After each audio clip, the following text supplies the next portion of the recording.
Welcome to Her Financial Frequency, the podcast for women who are ready to align their wealth with their wisdom.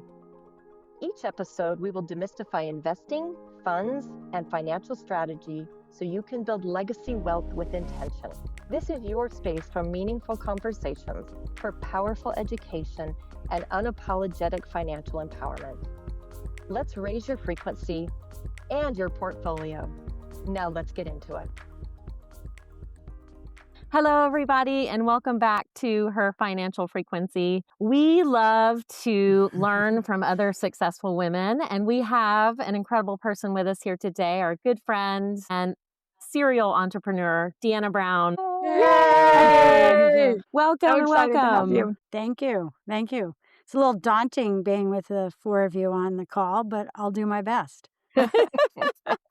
Well, we definitely want to get to know you a little bit. And if you could share some of your story with us, kind of where you've come from, where you've been, let us have it. Yeah, I think the summary line is 40 years, media entertainment, sports, investing, sort of business in general. I think the relationship with money is an interesting one for me, and it's pretty relevant obviously to this podcast, but having listened to a few of your other guests, I think I will say things that are very similar, and hopefully I'll drop a few new nuggets along the way.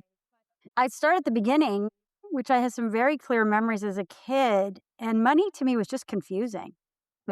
Confusing in the fact that first and foremost, my dad made the money, and I had no concept of how much or how little.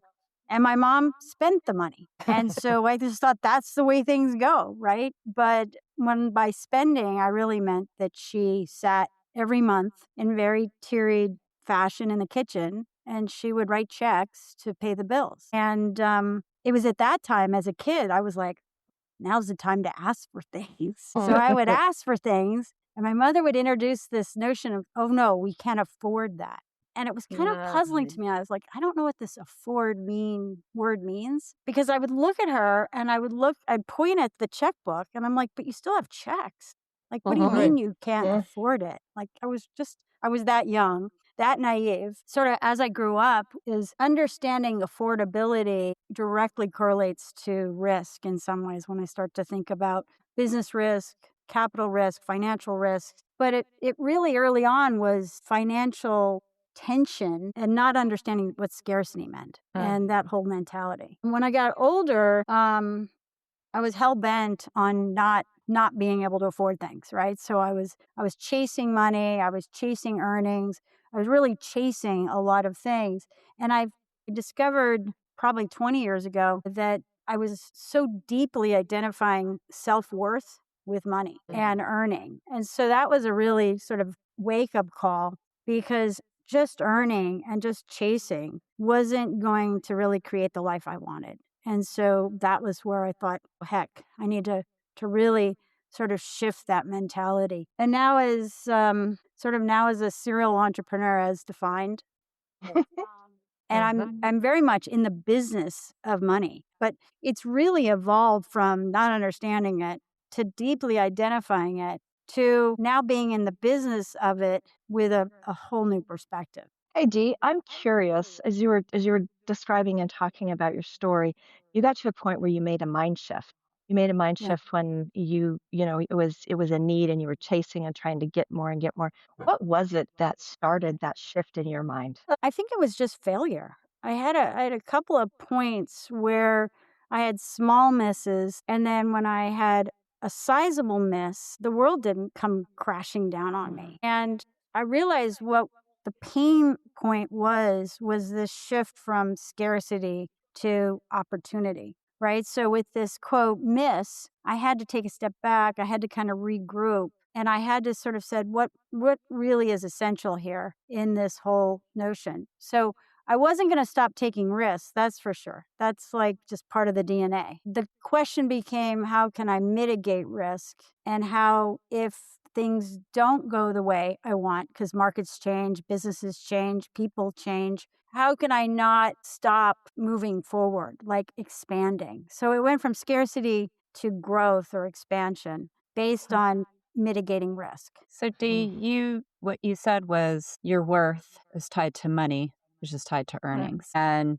do you recall where you became aware that that was tied to your worth? Because I think many of us believe the money is tied to our worth. The chasing, the doing all those things like that, that is a worthiness identity, right? And sometimes going after more, that sometimes is a block, right? I can't go through that I can't make any more than that. I can't do that. And I think that's what Janae was asking, when you realize that worth, that money didn't equal worth, that what you were chasing and all of that didn't have an impact on your worth. Or I'll say because you're worthy just because you exist. But at the time. Yeah, I mean, I think it occurred on both if I didn't earn as much as I'd earned the job prior or the year prior, was I worth any less? There you go. Yeah. That part. And it was clear to me that my friends and family were still around, and I still had the same kind of kid-like pleasures and joy at Christmas Day, and I would still get a real kick out of, putting my toes in the sand and being outside. Those were things that didn't go away when I, quote, had a rough year, a rough investment fall apart. And then on the other end of the spectrum, I do very clearly remember after selling a business and having a big windfall that there was no more joy. And in fact, I kind of missed some of the challenges in building that business up and ultimately getting it and again, the connectivity for me in both cases was I didn't miss things when there wasn't an earning attached. And when I had lots of earnings, I didn't feel like I had more. I in effect felt the same. And it took a handful of years to sort of come to that conclusion because I had a series of events. But once I got there, I was like, wow, that kind of unlocks a whole new way of thinking about it. And I candidly went from wanting to earn to wanting to own or build to ownership. And that's a whole nother mentality. So it wasn't about earning, amassing money, and then putting it in a bank somewhere, because that's not interesting. It was about really what does this money offer? How can I build something from this that is sustainable and scalable and just allows me to own and gives me one of my favorite words in business is optionality. It gives me optionality. That's awesome. And so I would love for you to talk more about that, about the ownership, the optionality of it. Yeah. Let me take you back to really unpack ownership a little bit more. So my version of ownership is I started as sort of a corporate executive where people sort of told me where my ceiling was and where my worth was based on a salary, a title, and that like. And so my first jump seat out of that was, hey, I don't like being told that I am this box, right? And so that's when I decided to become, quote, an entrepreneur and launched my first company. And then being an entrepreneur, you go through a process of understanding what it's going to take to build a company that you have an ownership position in. And so that's the second way of thinking about ownership. I don't own the building. I don't own the company now. Now I own the building ostensibly and the company. But how prepared am I to own all of it? Am I willing to share it? And who do I share it with? And how do I sort of think about that? And that was like, let's call that chapter 2 of the career, because that was an opportunity to bring in co-founders, to bring in capital partners, to sort of do all the things to share ownership. But just knowing I had a piece, and a pretty material piece, at least initially, that was just that next chapter. When I started exiting businesses, I had a little bit of extra capital around, and I would ultimately, as an entrepreneur, I would get approached by other entrepreneurs. And so then it was an opportunity for me to invest in other people's business so I could be an owner again, but not of a business I had to operate, but of somebody else's business. And so that was sort of me going from being solely an entrepreneur to an operator, to an entrepreneur, operator, and now investor. And they call it an angel investor. And then from there, I had the opportunity to assist in a general partnership of a fund. And that was another level of opportunity to sort of have an ownership position. And those were different size companies and different sort of features of what ownership looked like. and different, of course, all these cases have different risk factors. And then lastly, I'm looking forward to being a general partner of a fund, of a new fund.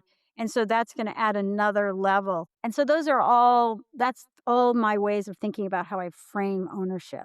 It's like, what side of the table am I on? How Right. much do I own? How much risk is involved? And what are my expected returns, both fiscally as well as emotionally? Right. Which is why I won't probably ever give up being an entrepreneur.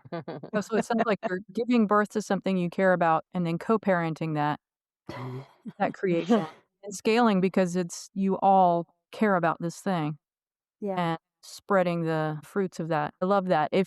So going back to Dee, realizing that she's uncomfortable in the taking part of something that you didn't create and getting to the top of that ladder and going, what's next? And looking back and talking with that Dee and talking to a new investor who is at that point, where would you tell somebody that's just getting into like investing in themselves, investing in general? Where do you go? Who do you look to?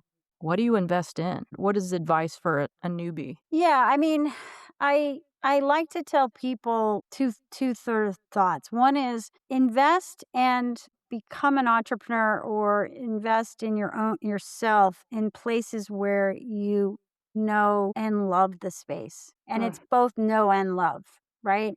You need to have some knowledge base, because ultimately you're going to probably expect other people, either in money or resources, to invest in you. So there is usually typically some kind of knowledge base required. And then the love comes in the sense that as an entrepreneur or a business owner, somebody's investing in themselves, you never really get to turn the clock off, right? You're doing it all the time. You're thinking about it all the time. You're spending, sometimes nights and weekends, hopefully not all nights and all weekends, but you're spending a fair amount of time thinking about it, engaging people and talking about it. You have to almost socialize. And it goes from being a straight up work, dare I say 9 to 5, to being a lifestyle. And so being an entrepreneur for me is both an identity, but it's also just a lifestyle, which is very different than working at a big brand, insert New York Times, Walt Disney Corporation, Google, whomever. It's like you might identify if you work for those companies, but I am more comfortable in a lifestyle where I'm identified as an entrepreneur who invests in myself and invests in others in the context of that's who I am. And so just the knowledge and the passion or love, because you're going to spend a lot of time doing it and you're going to talk about it a lot. And, shouldn't get old too quickly. One of the questions I ask people who come to me quite often for advice on how to launch their business is, the first question I ask them is why? Why are they doing this? Because if the answer is I want to get rich, I kind of wave them off and say, I don't know. Like, I don't want to go any further into why do you want to get rich, because it starts to remind me of that chasing of money. But if the second thing they say is, I really have this unique idea that I'm really passionate about, I'm like, okay, we got something there. And then the next question, typically, as I try to take them down a path, is, have you thought about how you're going to get there? Are you ready to leave your full-time job? Don't do it, but are you ready to? Right? And are you thinking about the business as like change the world, or are you thinking about it as do something really well in a niche or a space that you know and love? Because all those answers change my advice, which again, we don't have enough time on this podcast, but you get the point. It's like the motivation, as people say, the why somebody is doing something in the entrepreneurial space, and even extend it to the investor space. The why I would apply some of those same questions to why would you invest in somebody else's business? I'm going to ask myself, why am I interested in investing in this business? And then the next question I'm going to ask myself is, what are my expectations, in investing in this business? And then I'm going to ask the person I'm investing in, or the business that I'm investing in, why are they in this business and what are their expectations? Because there just needs to be alignment. It doesn't make anything right or wrong. It's just, for me, alignment is as important as anything. Beautiful. Yeah, I was going to say that that word came up a lot as you were describing that. And I love the idea of being aligned, having that alignment within businesses, within even the things that I'm looking at to invest in. I want there to be an alignment. I want to feel, I want to know, I want to share. So I love hearing that that's how you lead. I'd actually like to go back to when you were, I don't know, a child, a youth, and you were talking in your story about watching your mom pay bills. When was it that you realized maybe what your dad did or how he made the money, or when did his part of the story hit you? I think my father was an interesting character in the sense that when he was in the household, he was a pretty prominent figure without being heavy handed. He was just, when he was there, he was there. And we were like, oh, dad's home. Whereas mom, because she was a stay at home mom, she was home all the time. And so we sort of took her for granted. We just thought, mom's here. Oh, wait, dad's home. Lack of presence was tied to his job. And for us, we were like, what is it that you do exactly? And he would explain in sort of non-corporate terms that he was sort of what we would now call a management consultant. But at the time, he was just an operator that had a knack for finding problems in the operations. And then he would call it firing and hiring the right people to solve those problems. And he started at right post college at a company, and he exited his professional career at the same company, even though the company had traded hands. It was fascinating. He would get promoted or we would move a lot because if he took him 6 weeks to fix a problem, to see a problem and fix a problem in a division of this company, he would commute. He would go out on Monday morning and he would show back up on Friday, and dad was home. And then when it would take us more than 6 weeks to fix a problem, we would pick up and we would move to that location.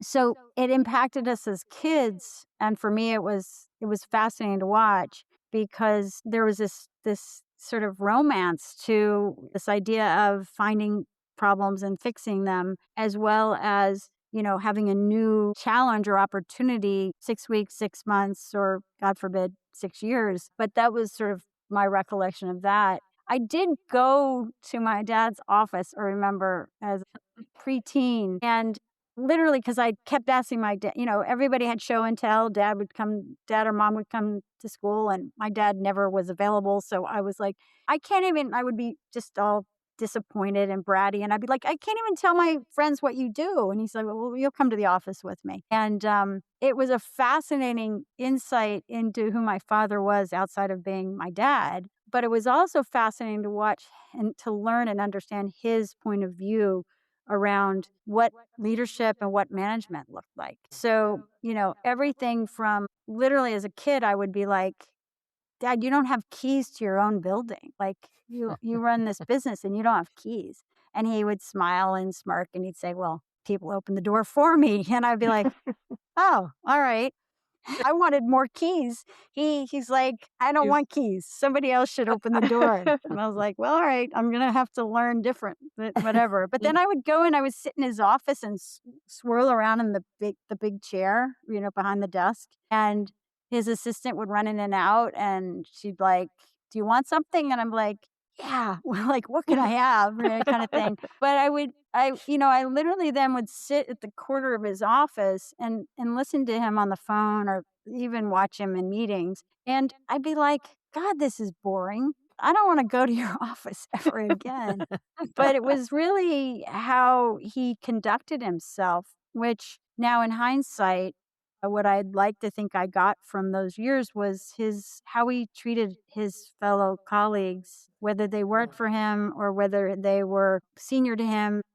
I wouldn't be able to tell because he was so kind and generous to almost everybody. The few times at home I would be in trouble, I could tell when he was mad, but I never saw that represented in the corporate world. So it was kind of interesting to watch that. And he was very well liked as an executive in that industry, so it was nice. But it was also a moment just to jump 30 years later when I was like on my 4th job after me leaving university and having to explain to him why I was going to another company or launching another company, because I wouldn't say that he didn't understand. He just was like, he would just shake his head. And I'm like, it's going to be all right. It's going to be all right. And I think that goes back to something I sort of glossed over before, is this, like, my associating the tension at home as a child, watching us basically not have enough money to pay the bills every month. That survival tension shifted into this tension around sort of my mindset around earning and what I would call it like self-worth pressure. Then got to a place where it was about ownership and expansion. And then it became very much sort of a game for me, which is not how much can I earn, but how much can I own. And money became structural, not necessarily the end game, right? And that was just that shift in mindset was material. And I would say my father had a bit of that because it wasn't about him climbing a ladder within a corporation. It was about him fixing problems and moving people and things around within a corporation. So there's some of that we had similar, but we came at it from two very different vantage points. Awesome. Well, the question I like to end with, let's say you have all the money and you just said that the goal is not an amount of money. It's what the money's doing for you. But let's say you have everything working. You have the lifestyle that you envisioned as being enough. What are you doing now that you have the incomes there, the house is there, the location is there? Who is Dee beyond the money and the businesses, and what are you doing? I'm very, very collaborative and very, very curious. So the amount of money doesn't matter. The lifestyle really doesn't matter either. What I'm excited about in that scenario is this idea that I can work with other people and fuel their ideas, right? Because even the businesses where I'm the founder or the CEO or whatever title they end up saddling me with, I am just the person who gets to fund and be present for some idea that somebody's really passionate about. And the alignment has to be there, right? So like I can't get super passionate about oil and gas, right? Energy is a really good business to be in, but I'm not necessarily excited about drilling. But I can get excited about something that I maybe not a personal passion, but I can get excited about creating sustainable businesses for women in countries that don't have those opportunities. And I would be just in that state, just so excited to invest money, but then also help them understand how they're investing their time and their energy against this idea. Because that's the thing I liked about being an angel investor, because at that early stage, those likely founders of companies are like really eager for help and advice. And that's a very different sort of wealth proposition back to me. Like I get so excited that not only am I able to fund someone's ideas, but that they are excited about working together and they're willing to take advice. Beautiful. I could take that same money, and I could stick it in a private equity business or even hand it over to a wealth manager.